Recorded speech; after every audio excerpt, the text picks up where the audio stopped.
out like most people would think that I was lying. And that's when I decided to call Daniel Stark. I owe a lot to Daniel Stark. They really got me what I deserved. The difference is Stark.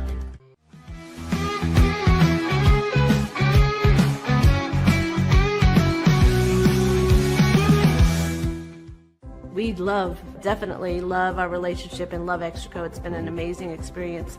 They made the PPP process easier. They were reaching out to me saying, what can I do to help you? That made a huge difference because my stress level, when we shut down, to afterwards was night and day. Our experience with Extraco has been phenomenal since the very beginning, so we love Extraco.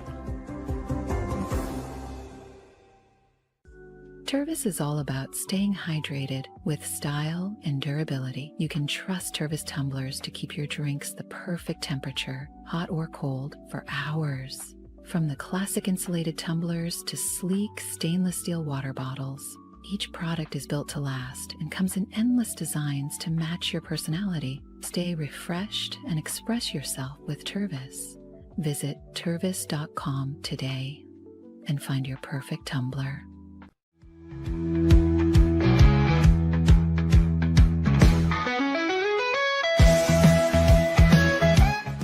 Since our founding, we've been revolutionizing hair removal with cutting-edge technology and a commitment to empowerment. The U-Like Air 3, launched in 2023, ushers in a new era of sapphire ice cooling technology, offering nearly painless hair reduction in just 3 weeks. Experience the future of hair removal today at ulike.com, because at Ulike, beauty is about looking and feeling good. That's ulike.com. Ulike. With Ease US, make studio quality voiceovers for your videos online in over 149 languages and dialects, featuring 468 natural AI voices. Customize the volume, mood, and pauses to perfectly match your content. Plus, capture high quality videos with no watermark. Record your screen, webcam, and voice, and save them instantly to your computer. Never been easier to create professional grade videos and voiceovers. Try it today at easeus.com. That's EASEUS.com. Ease US.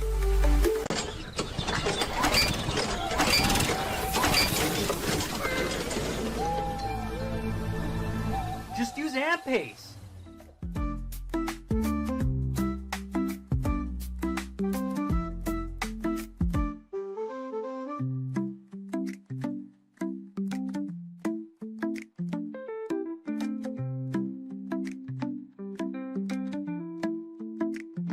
AMP-Pace.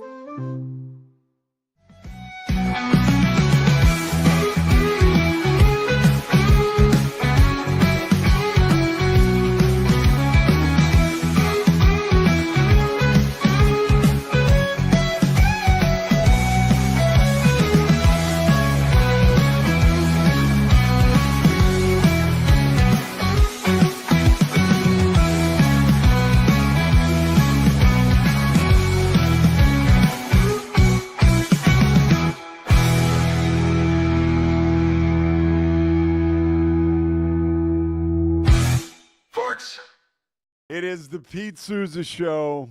It is sports. It is football. It is football. It is football. And it is presented by Slovacics.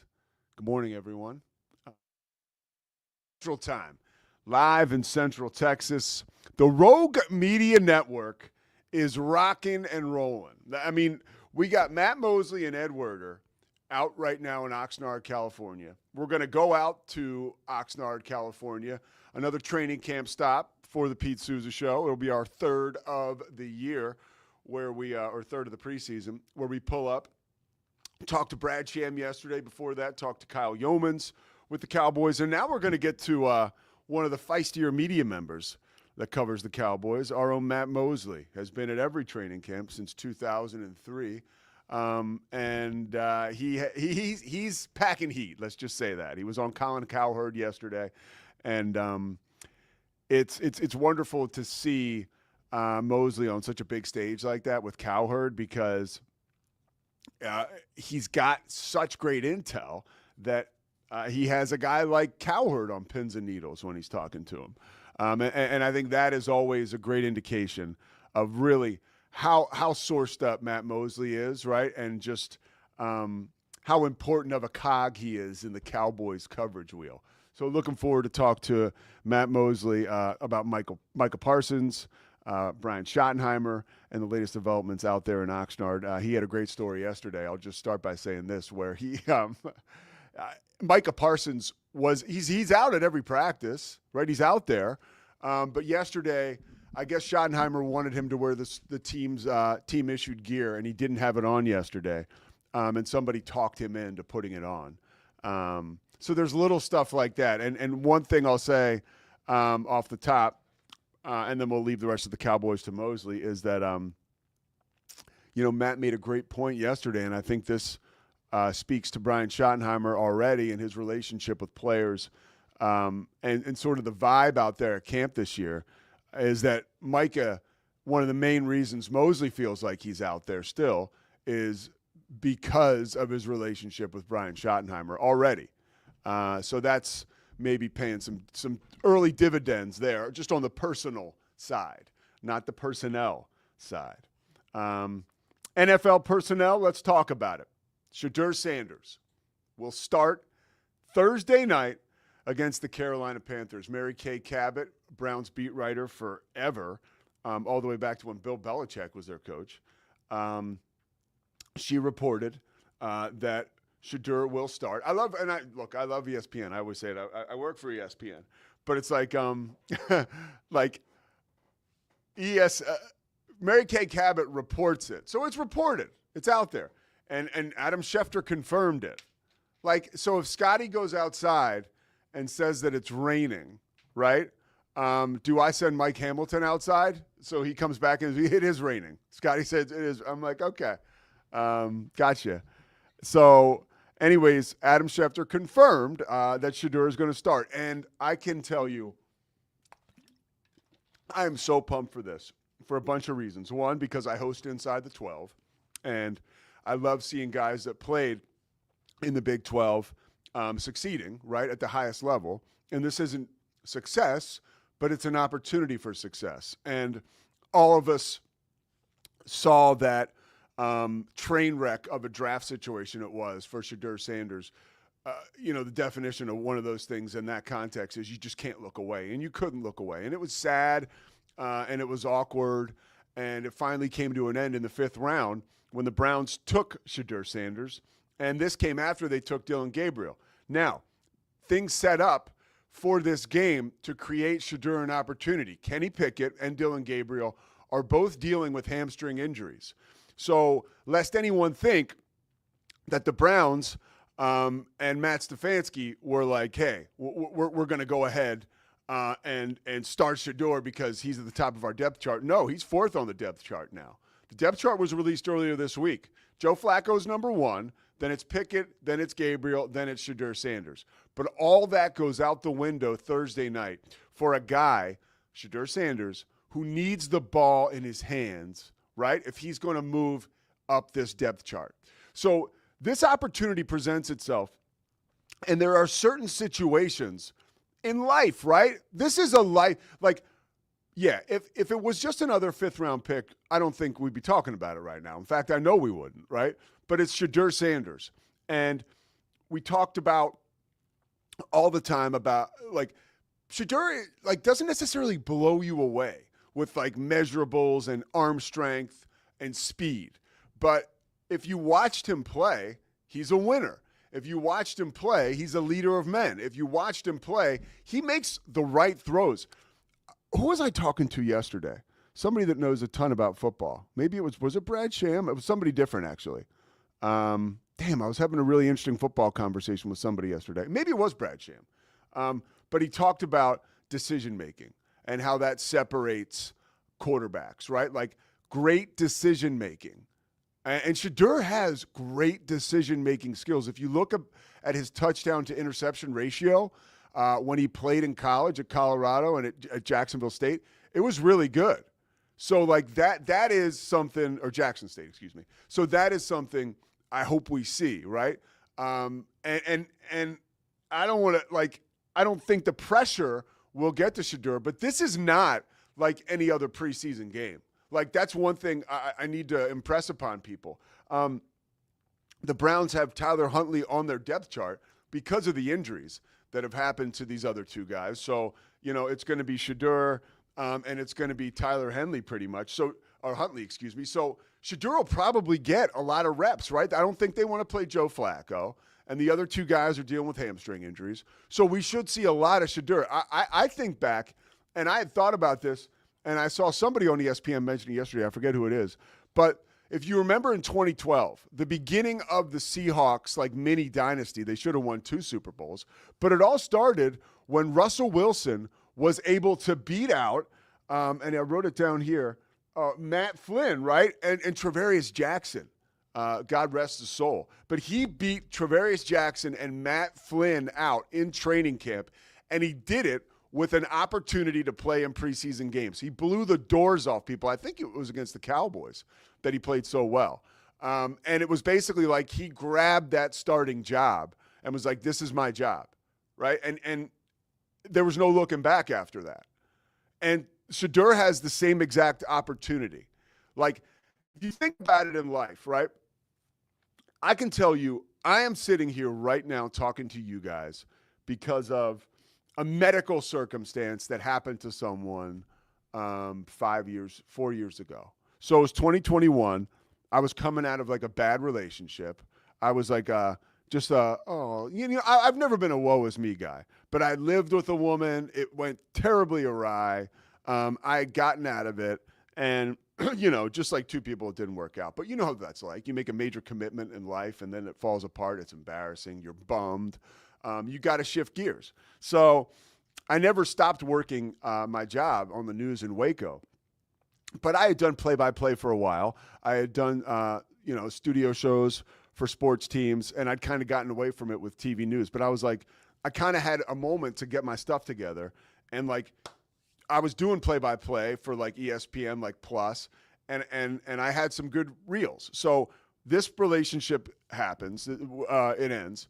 I get all my stuff together, really get on it, right? And just boom, I'm getting it to everybody I know, and I'm older and I worked in sports, so I did know people at ESPN, and I also knew that I was good at play-by-play.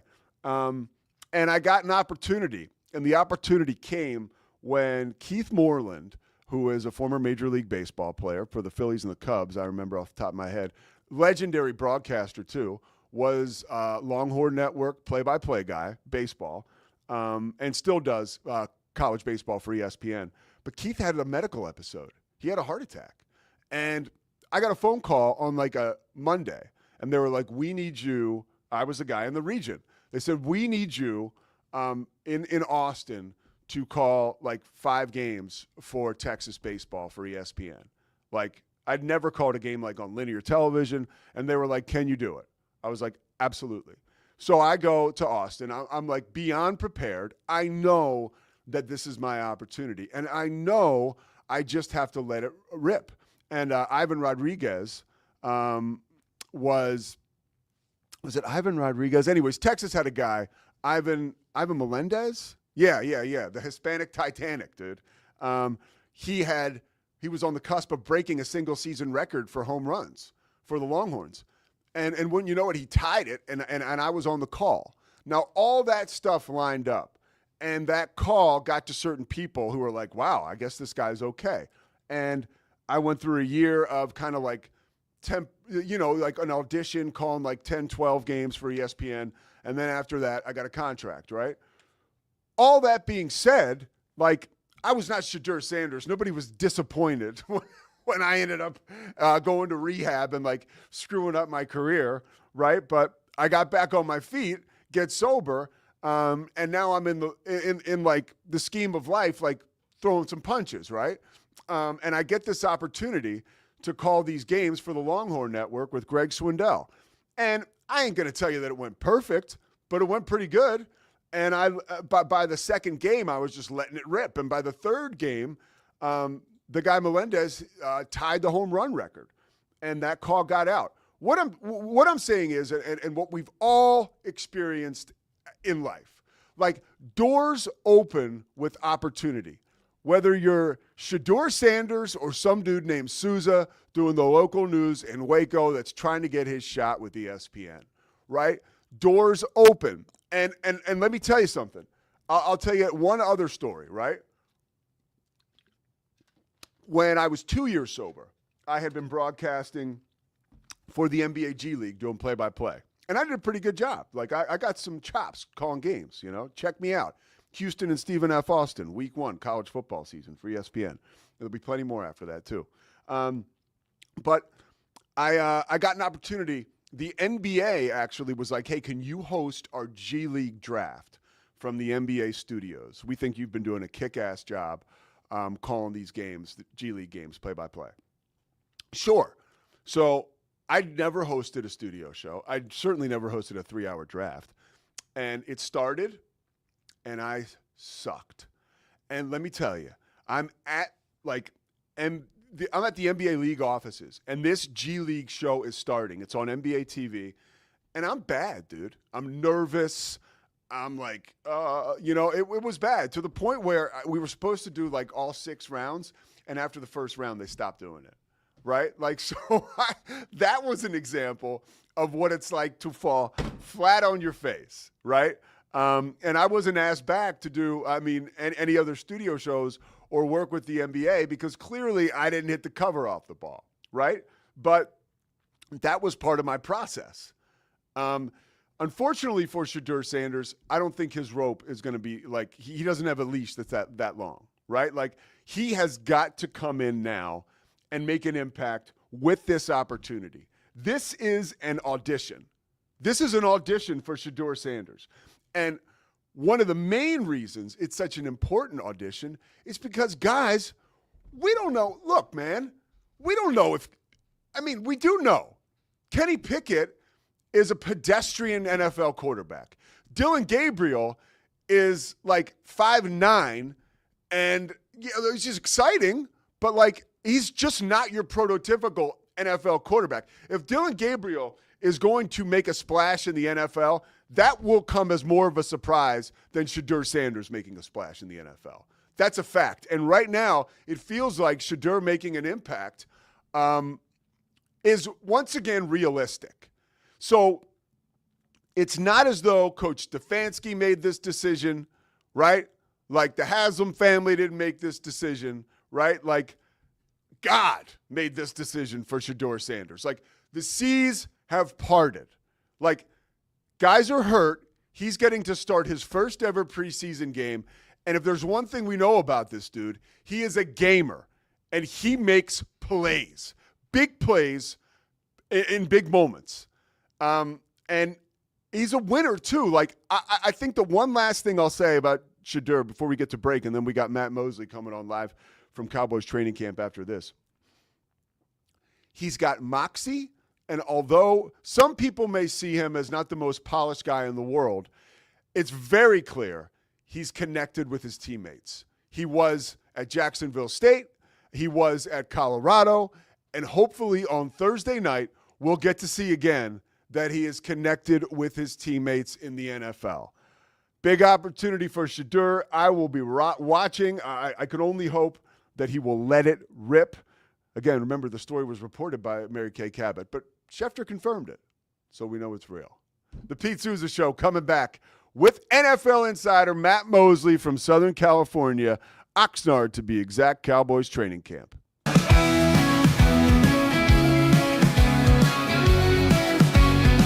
Nobody tells our stories better than our clients. The difference is stark.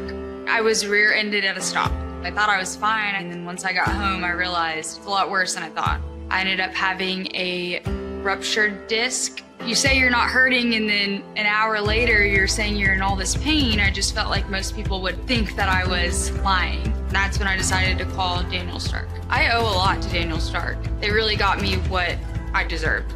The difference is stark. We definitely love our relationship and love Extraco. It's been an amazing experience.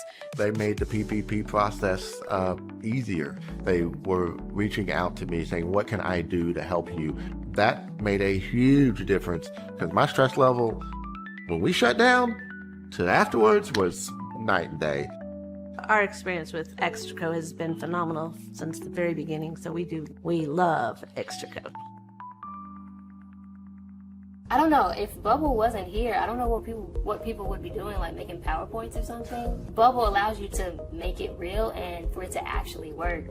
So I feel like Bubble bridges that gap and being able to give people the opportunity to make their ideas come to life really quickly too. I love that I can sit down and build something the way that I think it should be built and have the control over it. Bubble turns ideas into fully scalable apps. Try Bubble today. Hi, I'm Jo from Face Theory. You're going to want to have a specific goal for your skincare routine. What do you want to achieve? Active ingredients are really strong, and if you're using too many at once, your skin can get overwhelmed. Don't overspend on products. Choose products that have scientific research behind them. At Face Theory, if you're not happy with a product, just say so, just give us a shout and we'll give you your money back, no problem.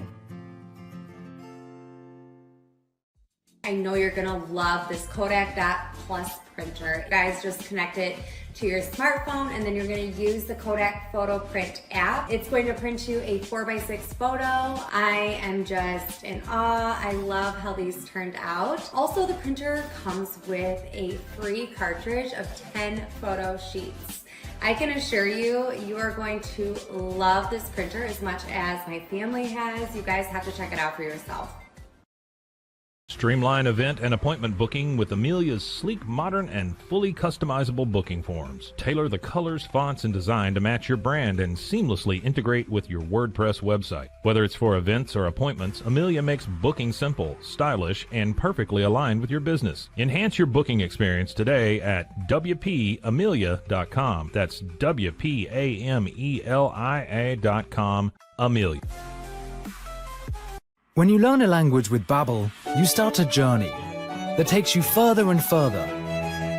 Anytime and anywhere you wish. It's easy and fun. Broadens your horizons and keeps your brain fit. A journey into new thoughts, new cultures, new adventures.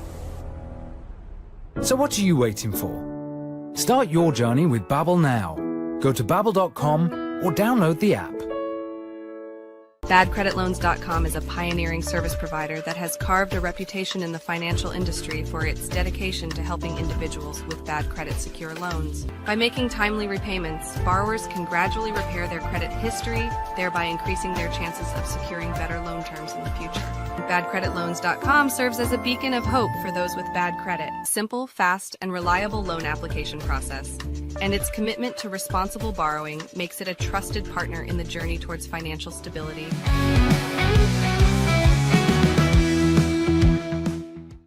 Pete Sousa Show. I just got a message from one of my buddies at the Big 12. He said, you want to have lunch next week? I was like, yeah, Thursday works. I have a colonoscopy Wednesday. So Thursday I should be ready to chow down. The Pete Sousa Show coming to you live from the Alico building here in Central Texas. I'd like to say thanks to our sponsors, Crawford Austin Property, man, delivering the goods. Once again, and if you're in the market for a car, Socorro Family Ford. I always tell folks, go out there. It's a place where you can kind of dip your toe in the water. They're not going to harass you or drive you crazy. It's a place where you can go in there, look for cars, feel good about it, and leave and come back if you want to. Speaking of cars, we got a Maserati we're about to bring out of the garage. His name is Matt Mosley. He's a Baylor alum, first and foremost, and he has been to every Cowboys training camp since 2003. Mose, you there? I am. You got me? Oh, dude, I got you. I heard you on Cowherd yesterday. Crushed it. Oh, good. Good. Thank you. It was, that was fun and did that from training camp. And so, can I tell you what one of the things I really gleaned from that the Cowherd interview? What's that? You looked really handsome, man. You really did. You were really put together. I was like, wow, is this Mose looks great. I think you're saying I'm usually pretty haggard or something, but thank you. I'll take it. I for once didn't have a cap on and tried to clean up, but I appreciate that. You look sharp. All right, who's looking sharp out of training camp? You were there yesterday. We'll talk about some of the drama, but football first. They had an inter-squad, or not inter-squad. They had an exhibition or scrimmage with the Rams. Anything jump out at you personnel football-wise? Well, I will say the two. The defensive line, the O-line, I mean, they got dominated. And, again, it is a practice. It's a joint practice. You want to see how everybody looks in that kind of setting. And I'll just say, I'll start with the Cowboys offense. They could not run the ball against the Rams. And maybe the Rams, obviously the Cowboys don't have Micah Parsons, but the Rams have Jared Verse. They have a former first-round pick, last name of Fisk, Brandon Fisk.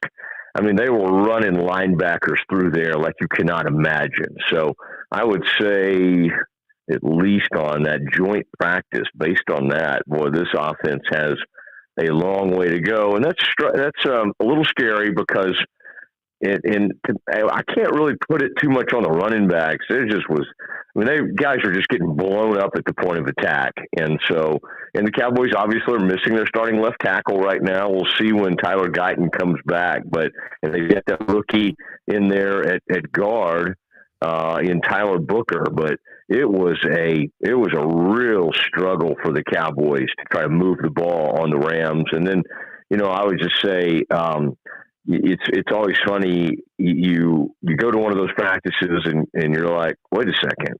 Oh, Devontae Adams. That's right. He plays for the Rams. The guy's been with several places now. And goodness gracious, I thought Devontae Adams was kind of past his prime, and he was making plays all over the time. Puka Nacua was making huge plays. So I would say it was a good learning experience for the Cowboys, but it did not go beautifully. Well, you've learned a lot about the Cowboys, obviously, in your coverage of the team for years, your relationship with folks in the front office, Jerry Jones included. This, standoff we're engaged in right now with Micah Parsons. You did a great job illustrating how Micah yesterday was out of practice. He didn't have the team gear on, right? So they got him to put the team-issued gear on. He still has not spoken, or Jerry Jones still hasn't spoken to his representatives or him as of late yesterday. This thing, and you and Werder do a great job with this. Obviously, the Doomsday podcasts are up. You guys are crushing it out there. Okay, so this comes to an end September 1st, let's say. Does this, Matt, in all your years covering the circus around the team, does it impact the way the guys play on the field? Does this chip away at the Cowboys' ultimate goal of winning a championship? I don't know how it can't.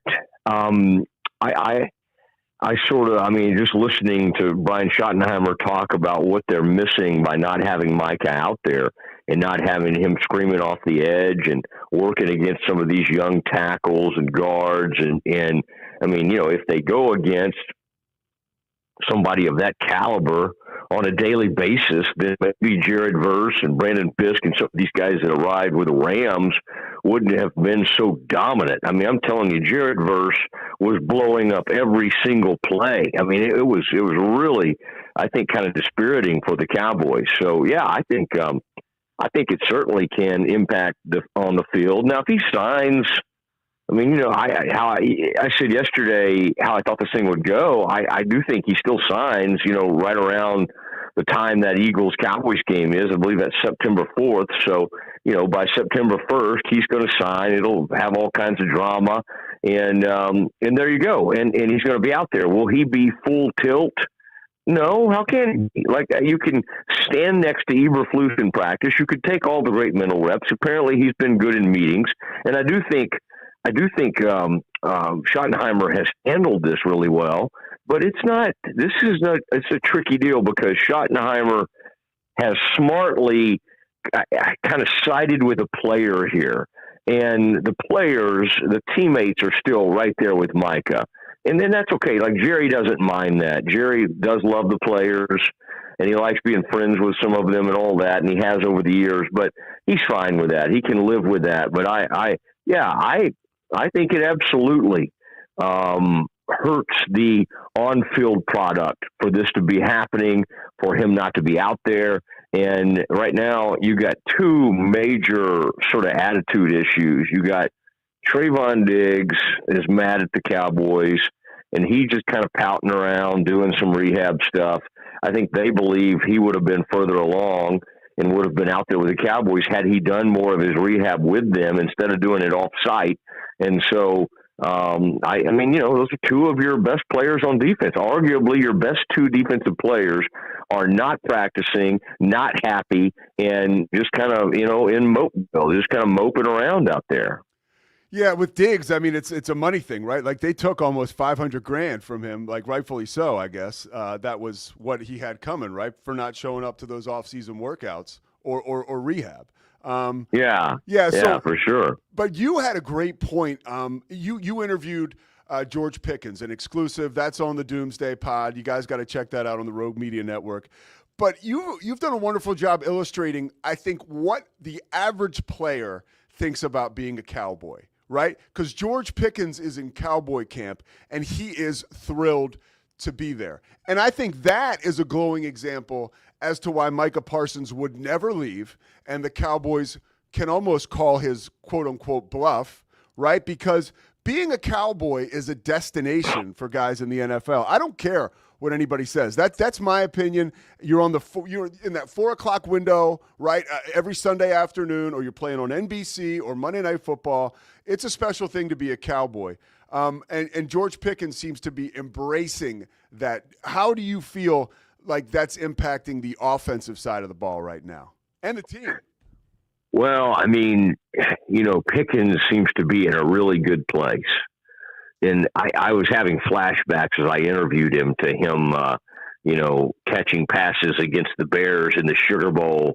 I was reminded of him rising above some of the defensive backs there and making plays. I guess that would have been I don't know which one that was. Was that the first? The 2019. Yeah, Matt Rule was on. He was headed to the NFL right as that game ended, I believe. But one foot in Charlotte at the time, I think. That's right. Yeah. But no, you know, I think Pickens is.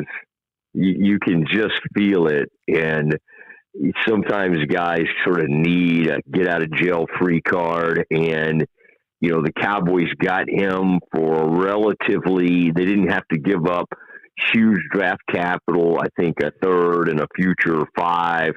And I mean, you just watch him operate and you can make the argument that this is the best duo they've had in a long, long time. I mean, Amari and CD were pretty good together, but you know, that was a younger version of CD before he had truly emerged as kind of the number one guy. And now CD's that guy, feels very comfortable being in the spotlight. And you're watching someone who hasn't been, you know, we're so we put Dak Prescott under the microscope at all times. And I think that's appropriate. But the flip side to that is, I mean, look at the situation Pickens has been playing with in Pittsburgh, because you got Pickett, you had Russell Wilson, you got Fields. I mean, you know, there just has not been really any stability there, and he still put up really, really good numbers. So he is just in heaven at the thought of playing with a quarterback who not only is better than those guys, but throws the best routes that Dak throws are the ones Pickens runs. And that's those vertical routes, the goes, and you know, and that's pretty nice of a quarterback to be able just to throw it up and know his guy. There's a great chance he's going to go up and make a play on it. So, I mean, we'll see once they get into the season, but I would say that's been one of the more positive storylines to come out of this camp. A couple more for you, because I know you got a busy day. You're going to talk to Stephen Jones and Brian Schottenheimer today for the Rogue Media Network and the Doomsday Podcast. You are very busy out there. You mentioned the wide receiver group. How important is that in your experience covering the Cowboys to have two good wide receivers opening the door for that third one to to find room and operate, whether it's underneath or behind the coverage? Well, I think it's huge, and it'll be. I think those guys have been so good that it's taken a little pressure off whoever's going to be the third receiver. Jonathan Mingo's actually had a pretty good camp, but Jalen Tolbert made a great catch the other day. My first practice I saw, made a contested catch down the sideline, just a beautiful deep ball adjustment that he made. And so I think that's I think Tolbert will settle in, then Mingo, and then even Jalen Brooks made a gorgeous catch, went up and plucked the ball over the top of McQuamu the other day. I think it has a trickle-down effect. And, I mean, this is the best situation. Believe me, I've been here when they just have a horrible situation. Like you can look at the receivers and go, I have no clue who is the number one receiver, the number two receiver. They've had seasons like that, and that's what led them to have to make that Amari Cooper trade. They were so bad early that season that they had to trade a first-round pick to go get Amari Cooper several years ago. That was like 2000, I don't know, 17, 18, whenever that happened, and it worked. But you don't want to have to do something like that. So, yeah, I think there's a trickle-down effect on the offense, and I think that, with Ferguson at tight end, and then the other guy, a real X-factor who I didn't mention, Kavonte Turpin is having an incredible camp. And he catches everything. They're going to use him a ton. Gadget guy, great return guy. So if you can keep him off the streets, keep him out of the Maserati, you got a good chance of getting him through the season. All right, how about Schottenheimer? Now, I think two things can be true at one time. I think that Schottenheimer is a guy who Jerry finds great comfort in. And you have made great points in the past saying, you cannot underestimate comfort level with Jerry Jones.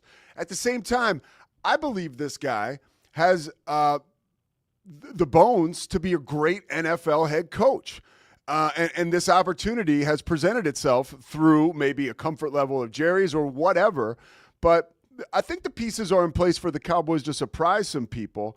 What are your thoughts on Schottenheimer's first camp? Again, you've seen so many. What are you seeing out of Schottenheimer this preseason? What's the vibe and what are your expectations? Man, just a guy who is, extremely comfortable, seems to, bring a great deal of energy. He's a guy who has really tapped into his inner Pete Carroll. I think Pete Carroll had maybe almost as big an impact on him as his own father, Marty Schottenheimer, had. And so, which is weird because he ended up firing him at one point, but they still have a great relationship, actually.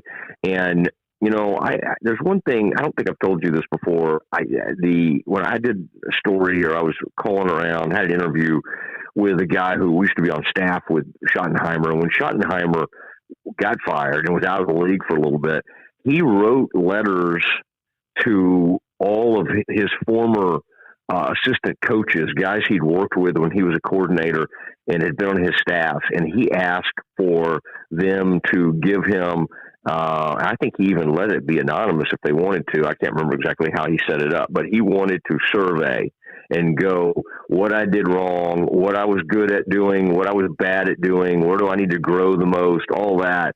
And I think that kind of says a lot about him, that, too many times we hear people talk about, let's have a growth mindset, and that it kind of gets old, right?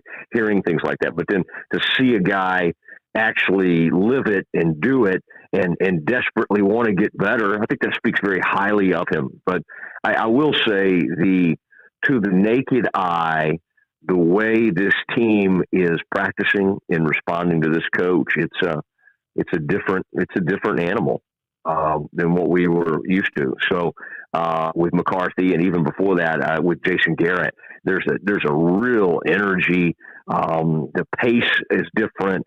The players are really responding. So again, we'll see what happens when the games actually get going. But I would say, other than the Micah stuff just being like an enormous daily distraction, he's managed things really well, and the players seem to be responding to him in a big way. And he's been tremendous with the media, which we always appreciate. Yeah, definitely. The cowherd move when he turned his visor around was awesome yesterday.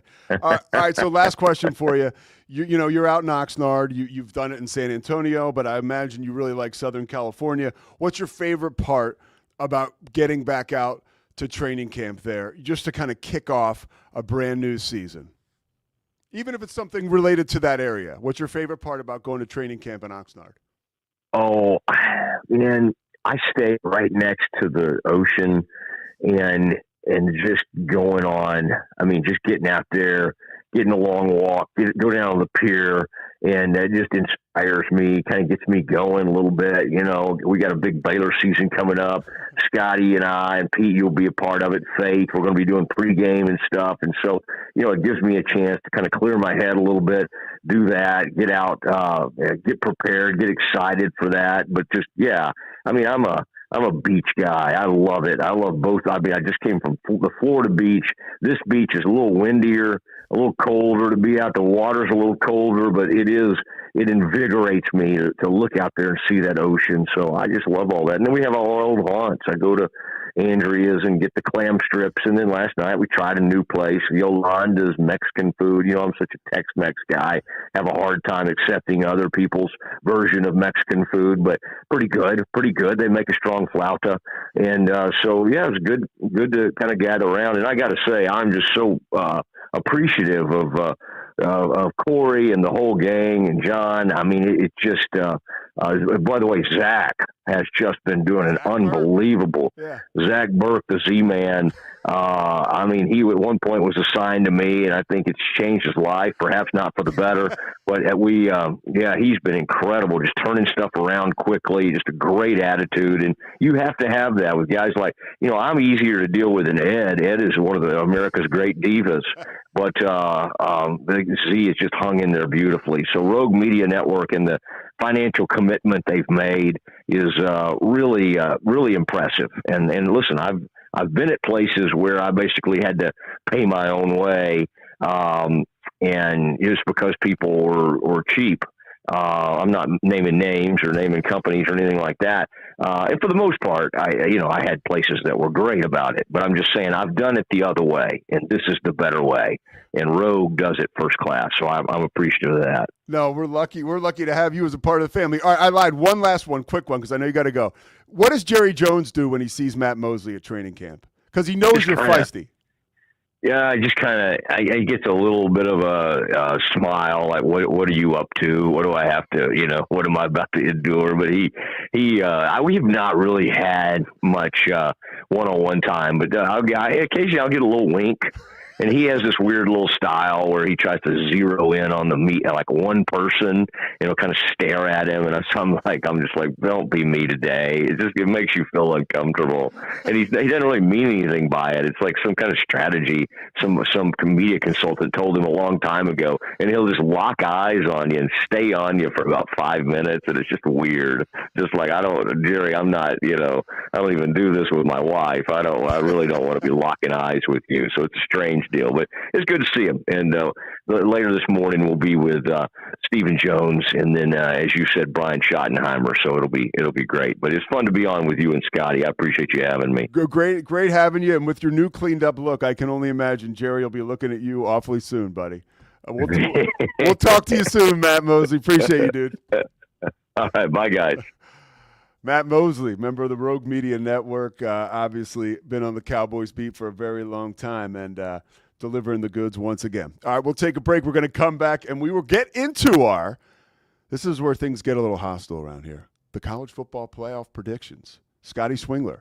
Scotty Swingler is our resident college football expert. I'm a play-by-play guy. I mean, who has sports and football in his bones, But I'm not the prognosticator that Scotty is, and we're going to come back from this break, and we'll show you exactly why. Pete Sousa Show continues.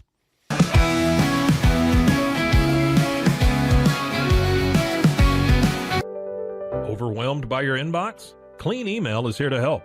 Organize, clean, and manage your emails with powerful automation tools. Say goodbye to spam and clutter and enjoy a stress-free inbox. Try Clean Email today at cleanemail.com. That's CLEAN email.com.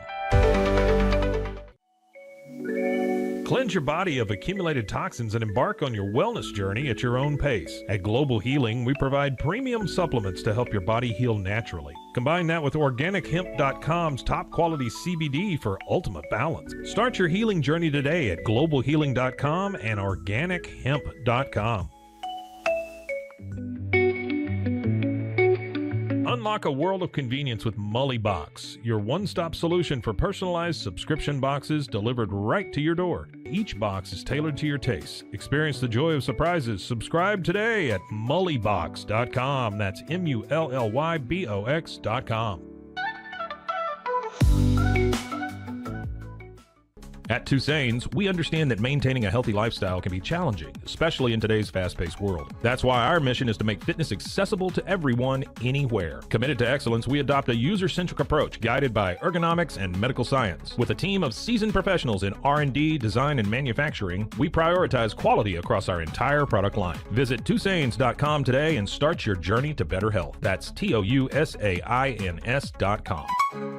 BizChair.com. Your one-stop shop for premium commercial furniture that blends quality with affordability. From ergonomic office chairs to durable restaurant seating, we cater to diverse industries including corporate, medical, hospitality, and education. With over 20 years of experience, we offer fast shipping, exceptional customer support, and furniture solutions that stand up to high-traffic environment. Elevate your space with BizChair's vast selection of stylish, reliable, and cost-effective furniture. Visit us today at BizChair.com to transform your business. At Mitzi, we believe the right light can transform any space. Born from a third-generation lighting family, we craft beautifully designed, premium lighting that's made to be affordable. Inspired by Grandma Mitzi's eclectic style, we're on a mission to make high-quality lighting accessible to all. Whether you're updating your space or adding a unique fixture, Mitzi has the perfect design for you. Beautiful, well-made lighting without the high price tag. Discover your perfect light at Mitzi.com. That's MITZI.com. Mitzi. Founded in 1910, Samsonite is the world leader in durable, high-quality luggage and travel accessories. Made to the highest standards, our products won't let you down. We give you the confidence to get out there and explore. Inspired by the past, devoted to the present, and built to inspire a multi-generational future, Samsonite is here to elevate your journey. Travel with Samsonite and pack confidence every step of the way. Shop now at shop.samsonite.com.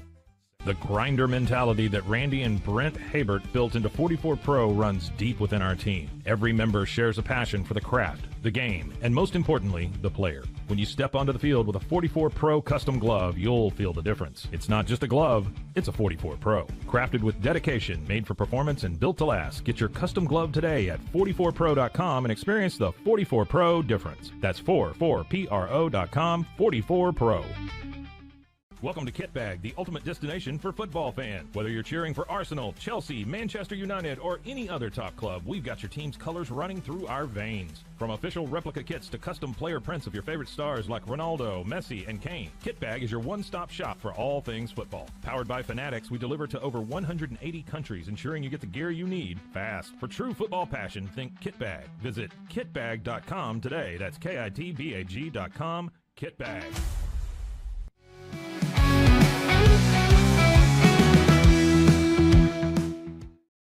Pete Sousa Show continues from Central Texas. Right before we get to our college football playoff stuff, our predictions, Scotty and I want to address something I saw in the media late yesterday afternoon, and I'm seeing again this morning. Rumors of the Howard Stern show being canceled, right?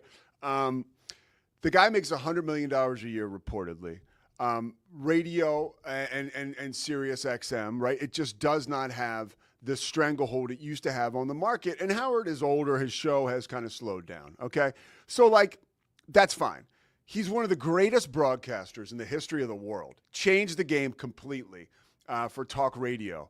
And for these articles to be written and for these certain columnists and agenda-driven folks, to like say he's being fired and all that. Like, it is the epitome of clickbait, and it pisses me off because I love Howard and I take it personal. And that's it. He's been the soundtrack to my life since I was a kid. He may not be for everybody, but let's give it. Let's just give it some context. He's probably the best ever to do it in that medium, and also he's not getting fired. He's got a new contract that'll be negotiated at the end of this term coming up in the fall. And they may come to an agreement to leave or whatever, but like the whole like Howard Stern getting canned, I just saw it on Twitter. Jason Whitlock, who I can't even believe I just said his name, is doing a show, and the headline is Howard Stern canned. It just annoys me. All right, let's just so I'm pissed about that, but like let's try to report the news a little bit, just a little bit. All right, I bring in Scotty Swingler. Time for the college football playoff, and Scotty gave me a job. You said, I want your college football playoff teams. And I told you this morning, first thing I said to you was, I'm going to fix my camera real quick, but keep talking. Yeah, fix your camera. I mean, we got to get you looking good because you're so handsome. This was hard, man. This was really hard. It's one thing to pick a top 25. It's another thing to pick a 12-team playoff pool who, by the way, you're held to. There's some boundaries, right? Yep. Like, and I want you to explain to people how the college football playoff works this year and how it's changed a little bit, because I know you're all over this stuff. It is in a lot of ways simpler this year. So last year you had that weird the top 4 seeds are the top 4 seeds are the 4 highest ranked conference champions. So you had like Boise State getting the 4 seed, for instance, even though they were ranked well below that. That's changed this year. Arizona State was the 3rd seed, even though they were ranked well below that. Yeah. That's changed. It's straight seeding this year, but the qualifications are still the same. One group of 5 is guaranteed a bid. If you win a power conference, you're guaranteed a bid. The rest are at large. Okay. But it will be straight seeding. So your rankings and the College Football Playoff Committee rankings will determine your seeding. So, for instance, just logical, I think Pete and I – oh, no, not Pete. I do, though. No, I don't actually. Been peeking at our brackets. Sorry, getting ahead of myself. It could be reasonable that like your top 4 seeds are all from the Big Ten and SEC. Yeah, that could happen. Yeah, neither of us have that happening. Actually, but it could happen. Yeah, it very well could happen. And that is, and the 4 power conferences, just to define them again, because there's so much craziness going on: SEC, Big Ten, Big 12, and the ACC. And then you got your group of 5. Who was the highest ranked group of 5 conference winner. Is that correct? Yes, and that is they are guaranteed a bid. So Okay. last year's Boise State. Yeah. Some names that are hot right now in that world are Tulane. I won't give away a couple others because we each have a different one as well. Okay. But Boise State, obviously, probably the most successful group of 5 program for a long time now. But all right, let's kick it off and let's start let's with do it. yours. I want. Oh, mine first. Here we go. Yes, yours first. All right, buddy. Yeah. So here's what I got. Here's how I see it shaking out. I think Oregon I'm looking up mine. Just wins the Big Ten. Okay. I think that gets them the number 1 seed, and here's why. Oregon, Penn State, Ohio State, Indiana. Oregon plays all of them. I think all of them get into the playoff, as you can see. I think Oregon goes 3-1 in those matchups. I think Oregon's going to be hot, really good. You have Indiana in again? I do. I do. I'm not there yet, Pete. No. And I'm not saying it's not a great pick, but like this, Scotty, if you're just joining us, if you're just a part of like the Pete Sousa fandom group, or not that we're fans, you're just a part of this whole thing with us. Scotty was on the train last Scotty year. was on the train is an understatement. And I love Scotty because it becomes personal. And clearly the personal relationship with the Hoosiers continues into the fall. So I see Oregon winning the Big Ten. I think that is good enough to get them the number 1 seed, because I think these SEC teams will beat up on each other a little more than the Big Ten teams will. Clemson, I think, rolls this season. I think that they snuck into the playoff last year, but they looked really good against Texas and Austin. I agree, by the way. I think Cade Klubnik could be the best quarterback in college football. I don't know that he is or isn't, but he is one of the names that absolutely could be. It wouldn't surprise you if he's like a Heisman contender. I think Clemson rolls. The ACC is weak. I'm going to talk more about that in a second when I tell you about my 12 seed here. Okay. I think Clemson rolls. I think they could get that 2 seed. I've got Texas and Georgia kind of leading the. I would not surprise me if those are the 2 teams in the SEC championship again. I think Texas maybe edges Georgia out in that conversation, but I think no LSU in your pool. No LSU. I think they're posers. I think they're fraudulent. I think Brian Kelly's fraudulent. Well, I think Brian Kelly's fraudulent, but I do believe that. But LSU's going to win that opener against Clemson, but that's okay. I disagree. I think LSU's going to win that opener against Clemson.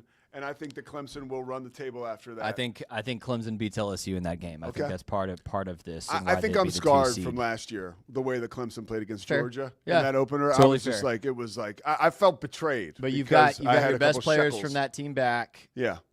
Dabo's a coach I do not count out very often. You know, same with and that's the reason. By the way, Alabama I've got getting in. I think Kalen DeBoer is legit. I don't think they have another season like last year. I don't count this program out very long.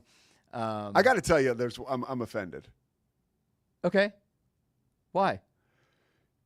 You have 2 teams from the ACC. I haven't gotten there yet. Can I get there? Okay, go ahead. Can I work through and then you can tell me why everybody can see the bracket. Let me explain my logic to you here. Yeah. Okay. Alabama gets in. I think they're like 3rd or 4th best SEC team, name brand, all that. I think they get in.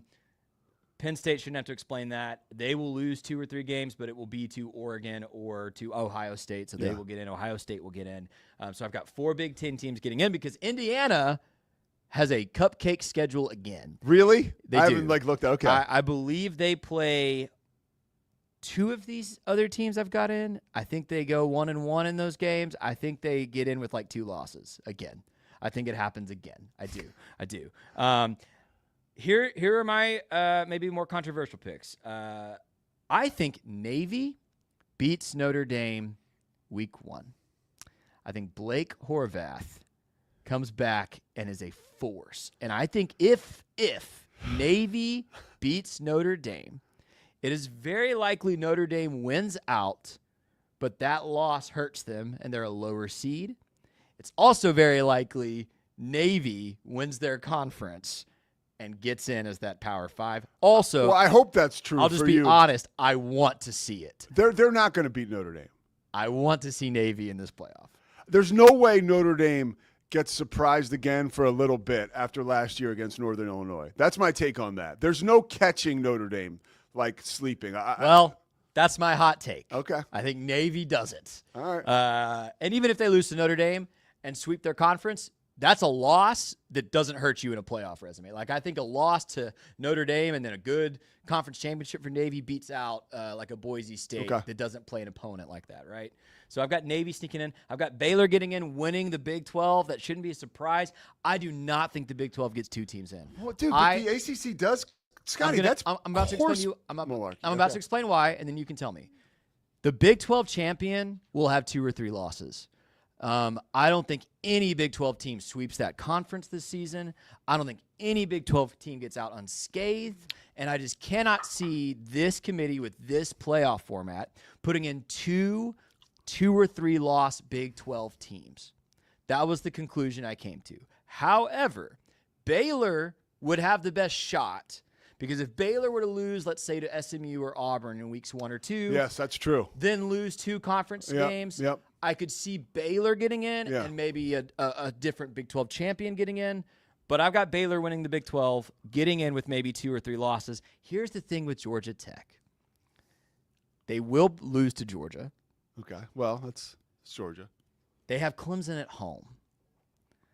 If they lose those 2 games to Clemson and Georgia and win the rest of their schedule, which I might bet on them in every other game the rest of their schedule, Haynes King, Brent Key, I think a 2-loss Georgia with losses to Clemson or 2-loss Georgia Tech with losses to Clemson and Georgia beats any Big 12 team with any losses on their resume. I think the ACC is wildly weaker than the Big 12. I agree with you, but the record and the strength of loss crap is going to give Georgia an advantage over any Big 12. Georgia Tech an advantage over any Big 12 team. But what is this? I don't. Who are you playing in the ACC that's going to help your strength of record? You know what I'm saying?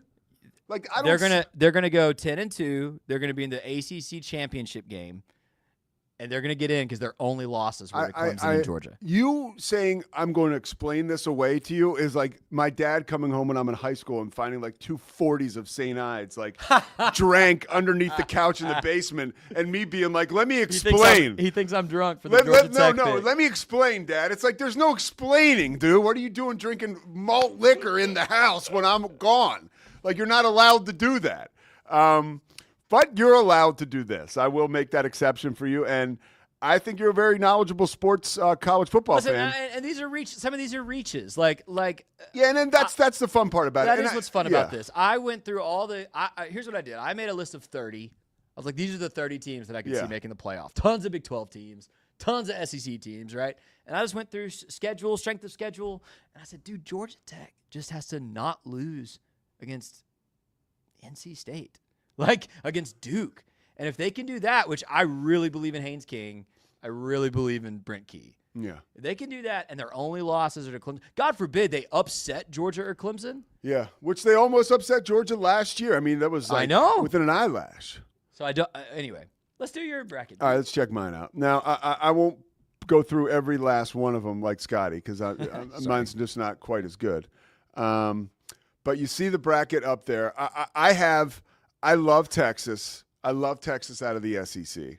And I think that they have opportunities not only early on against Ohio State, but certainly in conference to really elevate themselves and prove they're no doubt number one. My 2 seed, I like Penn State. Now, I think Penn State will have a phenomenal regular season, right? But I don't, again, I worry about James Franklin and everybody in the playoffs, but that's not what this is about. I agree with you with Clemson because of their strength of schedule playing LSU early. I think that's win or lose, even if you lose by a small margin of victory and you take care of business the rest of the way through the ACC, which we have spoken about is not too daunting. Or at least that's how I feel. I feel Clemson's in pretty good shape. I like Texas Tech at number 4. Now, this is my upset special. I think Texas Tech. I saw Scotty beefing with somebody on Twitter yesterday. Yeah, it was you. Somebody said Texas Tech. There's a chance Texas Tech. That was Cam Stewart, but go ahead. Oh, that was Cam. Okay, and it was hilarious. Cam. I retweeted it. So you retweeted it. Somebody said there's a good chance Texas Tech. He said there's a legitimate possibility Texas Tech leaves Tempe 7-0, number 1 in the nation. Dude, that is not that far. To which Cam Stewart retweeted and said there's a legitimate possibility it snows in Waco, Texas tomorrow. I am telling people, right? I just want everyone to be prepared, and you heard it here first. I hate the term Jimmys and Joes, X's and O's. But if you want to find some Jimmys and Joes, get your ass out to West Texas and go watch the Red Raiders this year. It's true. They have horses. Now, how all that's going to work out, we'll find out. But everything is there. They have all the artillery. So I think Texas Tech can really show out this year. Ohio State, that speaks for itself. Who I got 7, LSU. 6. Did I skip 6? Oregon, you got Oregon 6, LSU 7. So here's the one you need to explain to me since you challenged me so much. I'm getting there. I think I'm the biggest Matt Rule fan in Waco. Yeah.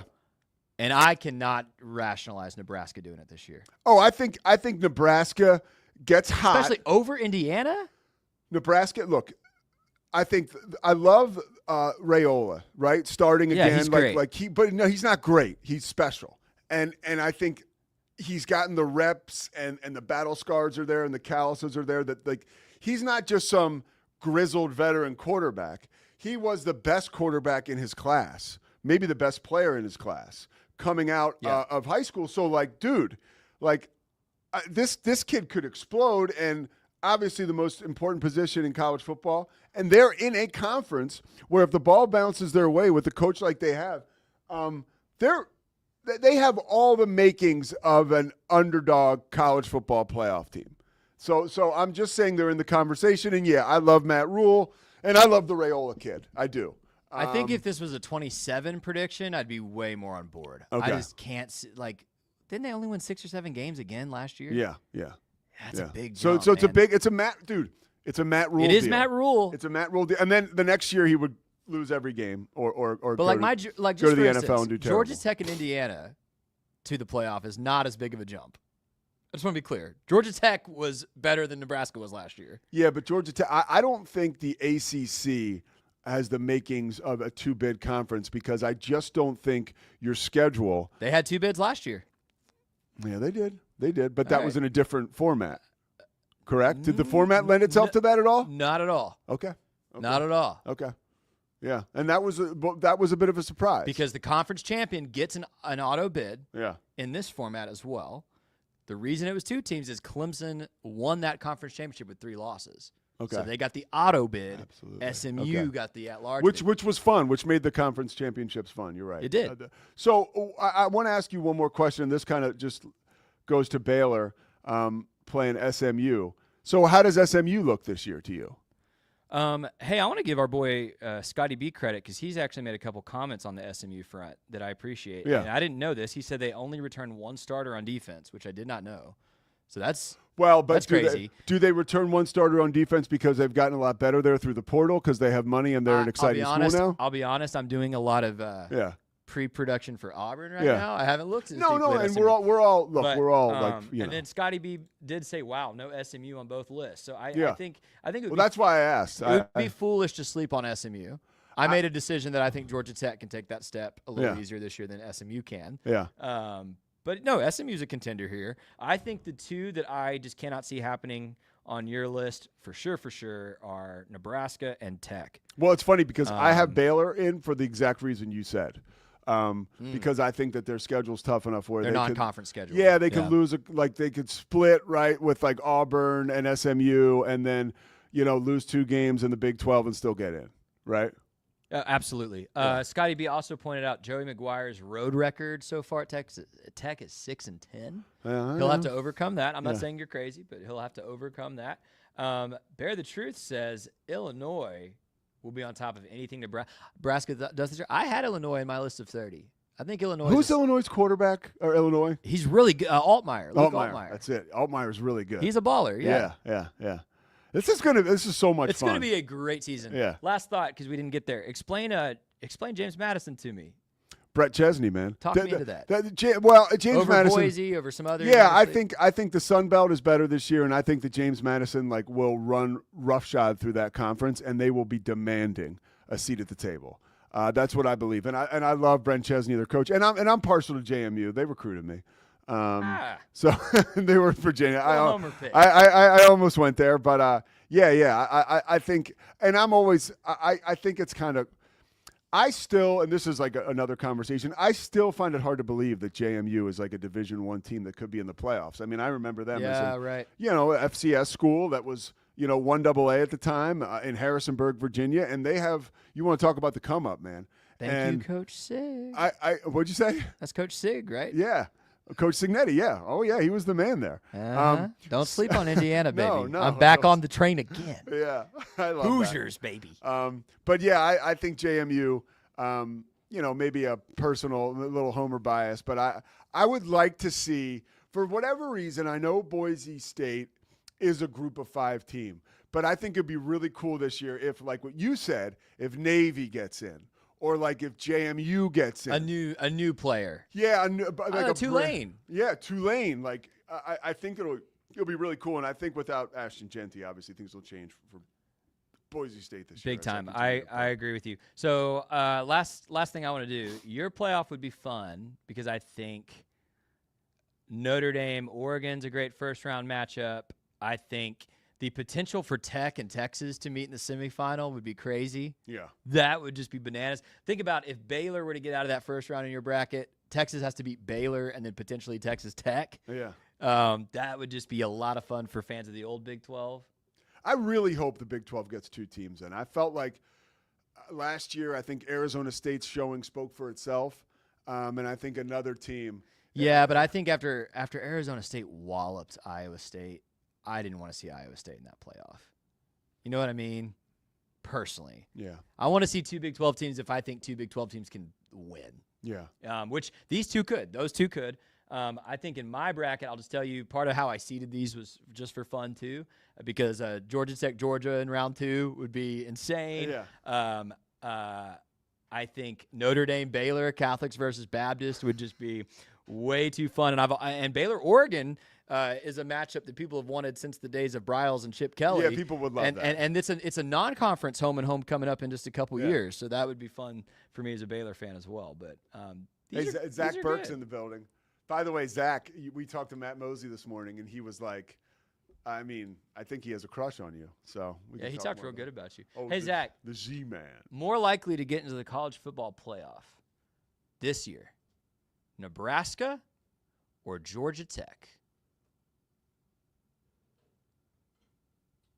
Yeah, come on, wow. Zach. There you go. The Matt Rule lover in the building has been surpassed. Wow, I that's love crazy. Matt Rule, by the way. I Maybe love him more than too, you. but you guys are nuts for that Nebraska take. All right, the Pete Sousa Show. We're back tomorrow. Speaking of college football, we are going to celebrate the great Lee Corso as he heads into his last season with ESPN. One way you can do that, talk to one of his first broadcast partners, the great Tim Brando. Tim's going to join us, talk about Lee Corso, talk about his football season because he is back at it again, going to be wall-to-wall once again with Fox Sports doing college football. They're probably doing a lot of Big 12 too. Timmy B is one of my heroes and one of my favorite people to listen to still to this day. So look forward to catching up with him. Make sure you like and subscribe, the Pete Sousa Show, and watch the videos. The videos are awesome. Watch the videos. All right? I don't want to have to rely on Caitlin Clark and BYU football to give me money so I can go buy lunch, okay? I love talking about those two things, right?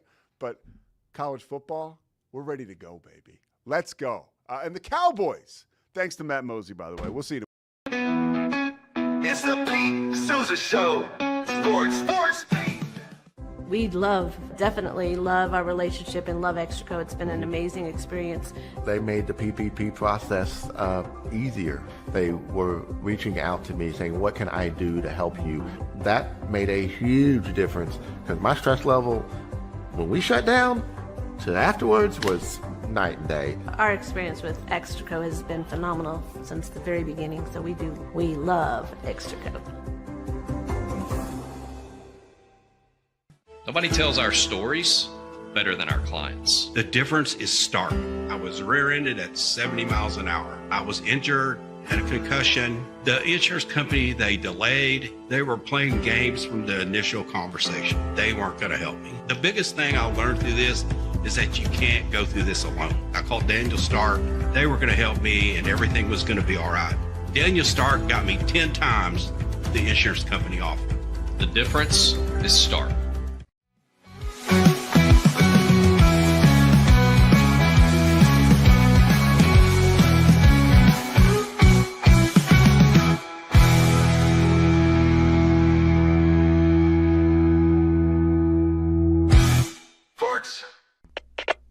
We